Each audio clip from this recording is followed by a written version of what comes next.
ग्राम पंचायत कहुआ से, नाम रंजित मुखियापुर। मेरा एक प्रश्न है, लिख के लाया हूँ। हाँ। मेरा प्रश्न है गुरुजी, जब नई नवेली दुल्हन गृह प्रवेश करती है तो उसे लात मारने को क्यों कहते हैं? क्या ऐसे करने से अन्न का अपमान नहीं होता? जो YouTube पर जुड़ रहे हैं चैनल को सब्सक्राइब कर लें और शेयर जरूर कर लें ताकि सब लोगों को प्रश्नोत्तरी का लाभ प्राप्त हो। राधे राधे दोस्तों, जैसा कि मैं हमेशा की तरह आज भी महाराज जी की एक भक्ति से भरी जो वीडियो लेके आया हूं आप लोगों के लिए। देखिए कि पंडाल में आए हुए अपने भक्तों का महाराज जी ने कितनी अच्छी तरीके से जवाब दिया जो हर भक्त की समझ में आ गया। तो दोस्तों देर ना करते हुए देखते हैं आज का ये इंटरेस्टिंग वीडियो। तो दोस्तों अगर इससे पहले अगर आपने मेरे चैनल को सब्सक्राइब नहीं करा है तो आप मेरे चैनल को सब्सक्राइब कर लें और देखते हैं आज का ये इंटरेस्टिंग वीडियो। श्रीमन नारायण गुरुजी। जी हम दरभंगा जिला के बिरोल प्रखंड के ग्राम पंचायत कहुआ से, नाम रंजित मुखियापुर। मेरा एक प्रश्न है, लिख के लाया हूँ। हाँ। मेरा प्रश्न है गुरुजी, जब नई नवेली दुल्हन गृह प्रवेश करती है तो उसे चावल से भरी कटोरी को लात मारने को क्यों कहते हैं? क्या ऐसे करने से अन्न का अपमान नहीं होता? चावल से भरे पात्र को लात मारने का, पांव से उसको गिराने का कहा जाता है ना। जी जी। ये एक परंपरा है और कुल परंपराएं होती हैं, कुल रीतियां होती हैं। अपमान सम्मान अलग है, पर ये परंपरा इसलिए होती है कि वो ये प्रतीक है, चावल जो है, अन्न जो है, वो घर में जैसी बहू आई तो द्वार पर चावल ही चावल बिखर गए उसके पांव से। तो समाज की ये मान्यता है कि ये बहू के पांव पड़ते ही घर धन धान्य से भर गया, ये इसका आशय होता है। इसके पीछे का अर्थ ये है कि लोग ये मानते हैं कि जब घर में नई बहू के पांव पड़े तो उसके पांव पड़ते ही द्वार पर अन्न ही अन्न आ गया।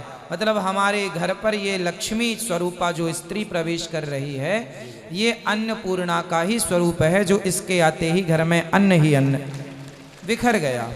तो इस भावना से वो प्रथा है, वो परंपरा है, शुभ सूचक कि घर में अन्न ही अन्न के आगे भी इसके पदार्पण से इसके पांव पड़ते ही।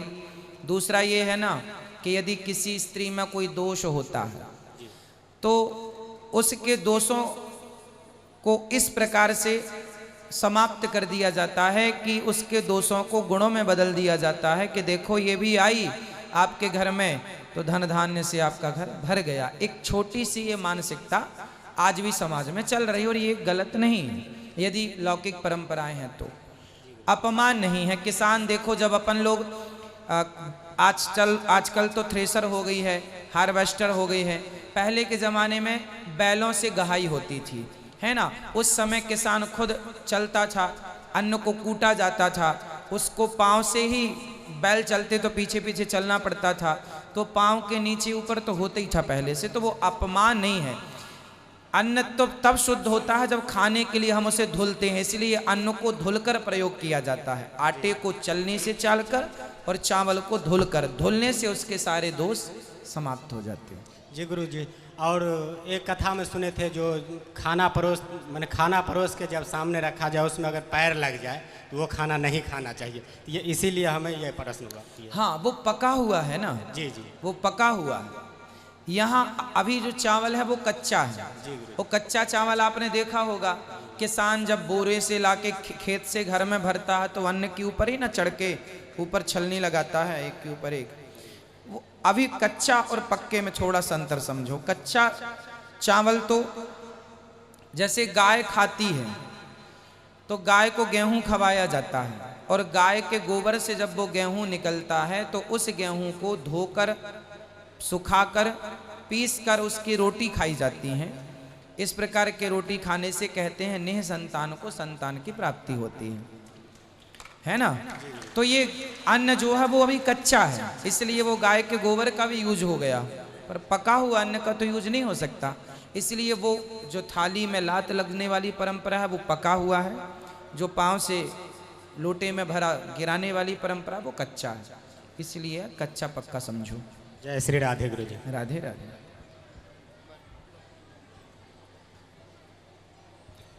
जय श्री सीताराम गुरु जी। जय श्री श्री राधे राधे। राधे राधे। आपके श्री चरणों में मेरा कोटि कोटि प्रणाम। गुरु जी, हम लोग सब परिवार पूर्णिया अररिया जिला से आए हैं। तो आपके भागवत कथा जब हुई यहाँ पे सुने कि अपने बिहार में होने वाली है, तो हम लोग को रहा नहीं गया और यहाँ हम लोग सब आ गए। लेकिन ये पता नहीं था कि ये कथा मतलब कि इतना आउट एरिया में हो रहा है, तो यहाँ पे आने में हम लोग को बहुत परेशानी हुई। तो उससे कोई दिक्कत नहीं है, हम लोग परेशान हुए तो हुए, फिर भी हम लोग यहाँ पहुँच गए। लेकिन यहाँ आने के बाद ना वैसा एरिया ही समझ में नहीं आ रहा है, क्या यहाँ मतलब बहुत आउट साइड है, कुछ यहाँ से रहने का कहीं व्यवस्था नहीं है, बच्चे सब है, फैमिली। तो आप सब परिवार आए हैं? सब परिवार हैं गुरुजी। तो अभी कितने दिन रुकेंगे? आए थे तो विचार करके कि यहाँ हम लोग 7 दिन का कथा सुन के ही जाएंगे। चिंता ना करिए, यहाँ व्यवस्था करा देंगे आपको। बहुत मतलब कि अंदर से ना बहुत अब रह भी नहीं रहा। कोई बात नहीं, ये देखिए कैसे और जा भी नहीं सकते, लेकिन हम लोग तो कैसे भी रह लेंगे। पर मेरे बच्चे सब कोई बात नहीं, उनकी करा देंगे व्यवस्था। गुरुजी, बच्चे लोग जो हैं, अब हम लोग तो जीत करके लेके चले आए, पर आज के समझते हैं ना, मतलब कि आज के जनरेशन थोड़ा, अब बच्चे सब की क्यों लेके आ गई आप? लेके आना ही नहीं था आपको। कोई बात नहीं, देखो ये वो गांव है जहां तक आने के लिए अभी रोड भी अच्छी नहीं है, लेकिन ये बिहार के वो गांव हैं जहां सरकारों को ध्यान देना चाहिए जी। शायद उनका ध्यान नहीं गया, इसलिए बिहारी जी ने, यहाँ के लोग शायद वहाँ नहीं आ सकते थे वृंदावन, इसलिए बिहारी जी ने हमें यहाँ भेज दिया। तो हम यहाँ आए हैं कथा सुनाने के लिए। चिंता ना करिए, आपकी व्यवस्था हो जाएगी यहाँ पर, ठीक है? गुरुजी, सवाल भी है। हाँ। दरअसल मेरा सवाल नहीं है, मेरे साथ जो उनको डर लगता है आने में, वो मेरी चाची है, वो बोली कि आप पूछ लीजिएगा। चिंता ना करिए, आपके यहाँ रहने की खाने की सब व्यवस्था हो जाएगी। शिव गुरु से, मतलब कि वो शिव गुरु से दीक्षा ली हुई थी। हाँ। उनका कहना है कि गुरुजी से पूछिए कि वो ये दूसरा आप ये मंत्र ले सकती हैं। हाँ, ले सकती हैं। और मेरी एक बहन है, वो भी आई हुई है, उनका क्वेश्चन है कि वो छत पे तुलसी जी रखती हैं, तुलसी माता। हाँ, तो ठीक है ना, रखिए। उसमें कोई दिक्कत नहीं है। आंगन में भी हो तो भी अच्छी है, आंगन में भी हो, छत में भी हो, कोई दिक्कत नहीं। गुरुजी, आपके कथा सुन के हम लोग बहुत दिन से इंतजार कर रहे थे।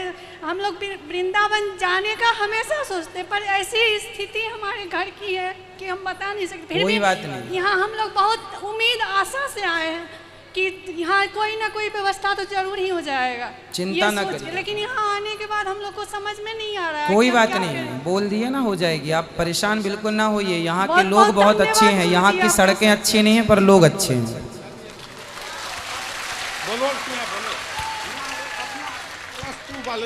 मैडम, आप चिंता मत कीजिए, आपको सुरक्षित जगह और अच्छा जगह पर शिफ्ट कर दिया जाएगा। घबराने की बात नहीं है, आपके साथ यहाँ के पूरे समाज खड़े हैं, आपको कोई आंख उंगली तक नहीं दिखा सकता है और कोई दिक्कत नहीं होगा। चलो, प्रश्न किसका है? और गुरुजी, मुझे एक समस्या है, 12 साल हो गए शादी के, अभी तक मैं कभी अपने वाइफ को खुश रखता हूँ तो मम्मी नाराज होती है, मम्मी को खुश रखता हूँ तो वाइफ नाराज होती है। कहाँ आपकी पत्नी आई है? जी, साथ बात में। कराओ। राधे राधे गुरुजी। राधे राधे। आपका बेटा आपको खुश रखे तो आप, और कल को जब आपके बेटे का विवाह होगा तो वो भी कहेगी या तो अपनी माँ को खुश रखो या हमें, फिर आपका बेटा आपको दुखी रखेगा तो आपको अच्छा लगेगा? जी नहीं। फिर आपके पति अपनी माँ को खुश रखेंगे तो आपको बुरा क्यों लगता है? जी नहीं लगता है गुरु। फिर तो आप क्यों कहती हैं पति से ऐसा? आपके पति अब आपको भी खुश रखें और अपनी माँ को भी, तो ये तो अच्छे पति हैं ना कि दोनों को खुश रखते हैं। आपको क्या दिक्कत है? जी नहीं है दिक्कत। इसलिए आप भी अपनी सास को अपनी माँ मानकर खूब सेवा करना, ताकि आपकी बहू जब आएगी तो वो आपकी खूब सेवा करेगी। क्योंकि बेटा हम जो बोते हैं ना वही काटते हैं, इसलिए हमें अपनी सास को माँ की तरह रखना चाहिए। जी। और पति को इस धर्म संकट में कभी नहीं करना चाहिए कि तुम अपनी माँ के खुश रखो या हमें खुश रखो, या उनके साथ रहो या हमारे साथ रहो। जी गुरुजी। दोनों के साथ। एक पुरुष की जिम्मेदारी माँ भी होती है और पत्नी भी होती है। जी। पत्नियां ये जिद ना करें कि अपने माँ के पास रहो या उसे खुश करो या हमें, जी। ऐसा नहीं। जी गुरुजी। हम गृहस्थ में है ना, तो दोनों जिम्मेदारी हमारी है। जी गुरुजी। तो आपको क्या दिक्कत है अपने पति से? जी पति से कोई दिक्कत नहीं है गुरु। फिर अपनी सास से क्या दिक्कत है? जी सासू माँ थोड़ा कड़ा है, नहीं हमको देखना चाहती है। तो आपके पति तो अच्छे हैं। हाँ पति अच्छे। कोई बात नहीं, सास आपकी अच्छी नहीं है पर आपके पति अच्छे हैं। जी पर फिर भी वो आपकी सास है, अच्छी हो या बुरी हो। जी गुरु। किसी माँ का बेटा अंधा लंगड़ा बहरा होता है जी तो कोई माँ अपने बेटे को तो फेंक नहीं देती। जी नहीं। उसी तरह सास यदि बुरी है तो भी कैसी है आपकी, इसलिए सेवा करना आपका धर्म है, इसलिए प्रेम से रखना ही ऑप्शन है, कोई दूसरा ऑप्शन नहीं है। जी गुरु जी। ठीक है। जी गुरु। पाँव में कांटा लग जाए जी गुरु। तो हम पाँव को नहीं काटते, कांटे को निकालने की कोशिश करते हैं। जी गुरु। यदि दिक्कत सांस में है तो अभ्यास करो, कोशिश करो कि उन दिक्कतों के साथ आप रहना सीख लें। कोशिश तो ये करें कि दिक्कत ना हो। सासू माँ को समझाएं, नहीं समझे। जी गुरु जी। आपके घर के आसपास यदि बबूल के पेड़ लगे हैं जी गुरु जी। तो आपको ही पाँव बचा बचा के चलने की आदत डालनी पड़ेगी, क्योंकि जी। बबूल काट नहीं सकते। जी गुरु। यदि ये ऑप्शन हो कि काट भी नहीं सकते तो पाँव बचा के आपको ही चलना पड़ेगा। जी गुरु। उसी प्रकार यदि दुष्ट व्यक्ति है कोई घर परिवार में जी गुरु। तो उस व्यक्ति के साथ रहने की कोशिश हमें कर लेनी चाहिए।